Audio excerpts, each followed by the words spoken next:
Hello everyone, you're welcome back to my YouTube channel. If this is your first time of tuning in, you're welcome. You are welcome. So you click on this video, it is not a mistake. You are on the right video, and of course you are on the right channel. You're welcome. You're welcome. God bless you. Thank you to all my returning subscribers. I believe you're always blessed by the video. So today I'm going to be sharing with you on the topic that says bad money habits.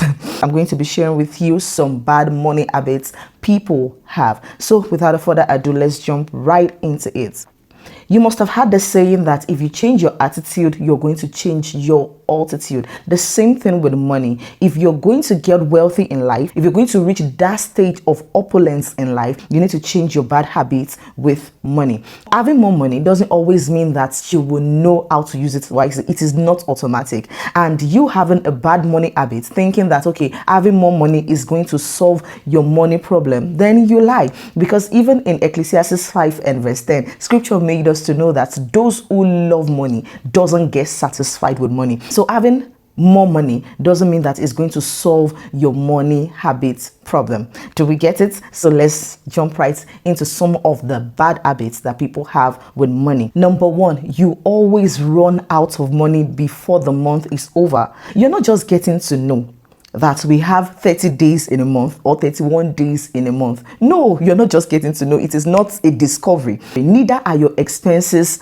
oblivious to you. You are not oblivious to your expenses. You already know that this is what you spend money on, and it is going to carry you throughout the month. Take for instance, if you are a salary earner, and perhaps you may say, but the cost of living is high. I always tell people the standard of living is not high. It is your standard that is higher than what you're earning. Yes, I will say it again. The cost of living, the standard of living is not high. It is your standard that is higher than your income. In Philippians, and that should be chapter 4 from verse 11 to 12, Apostle Paul was actually sharing with us the secret of contentment. He was telling us that he knows how to abound and he knows how to abase. He knows what it means to be full. He knows what it means to be hungry.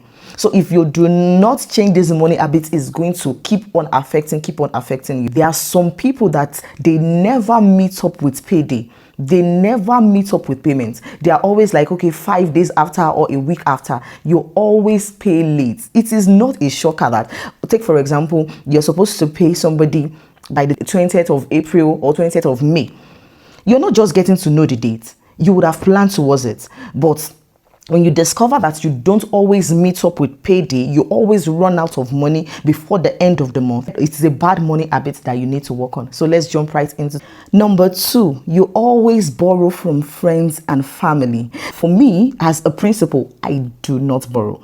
Well, borrowing to some people may not be bad, but when borrowing becomes perpetual, like you're a perpetual borrower, oh my God, then you are bad with money. You are bad with money. You are not actually managing your money well. And in Proverbs 22 and verse 7, scripture made us to know that the borrower is always a servant to the lender. So you choose which one you want to be. Are you a lender or a borrower? So if you always borrow money from friends and family, then you are bad with money. Number three, you always borrow from your savings. You always dip hand into your saving or you overdraft. Why? Your expenses are not string to you. You know what you spend your money on. And as a rule of thumb, when you get your money, you're supposed to make them in percentage. Definitely, if you're a Christian, you know that your tithe is 10%. Then let's say maybe you're offering your seed sowing, another percent, your upkeep, another percent. Then your savings, maybe a certain percent. But when you're done spending all your expenses, when you're done with all your expenses, why do you always dip hand into your savings? Why? You are bad with money. You are bad with money. I know savings actually does not multiply wealth. Savings does not multiply money. It is investment that multiplies money. You cannot save yourself to being a millionaire. I know that. The reason why we save, or the benefit of saving, is to help in time of emergency. Like Nigeria will say, you save for raining days. And some people will say, what is raining day? Raining day care. If rain come, we will carry umbrella.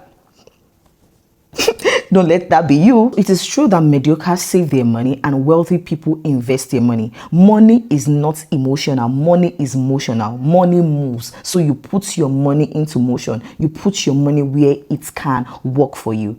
Number four, You always dig into a money that is not yours, hoping that you're going to pay back. That is a bad habit. See, whatsoever your expenses is must actually be below what you are earning. Don't get into lifestyle inflation. There are so many persons living above what they are earning. It is bad. It is wrong.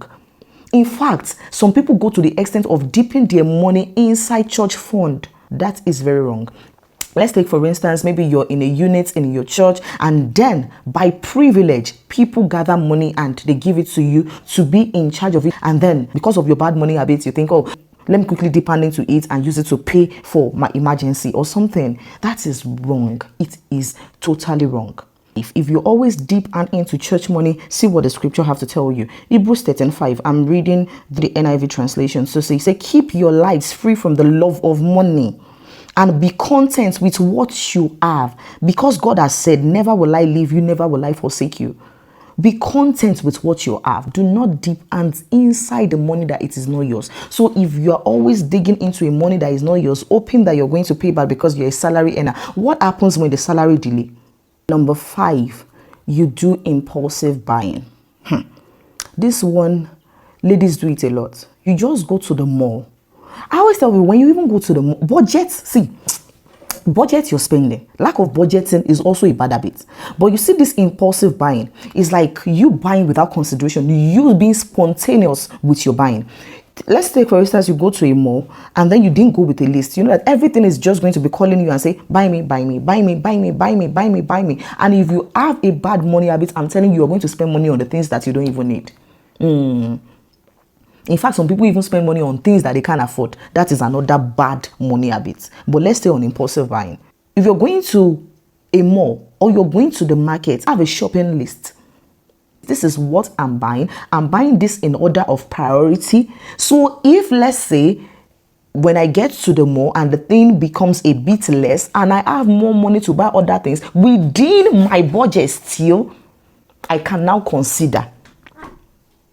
But not having a shopping list, not having a list when you go to the mall, when you want to get something, sincerely, you're going to do impulse buying. Yes. Bad money habit, sincerely, is a drainer. It's not going to keep you wealthy. It's not going to get you to that state of opulence, that state of abundance you always wish for. Do you get it? I believe you were able to pick a thing or two. See you in the next one. Bye.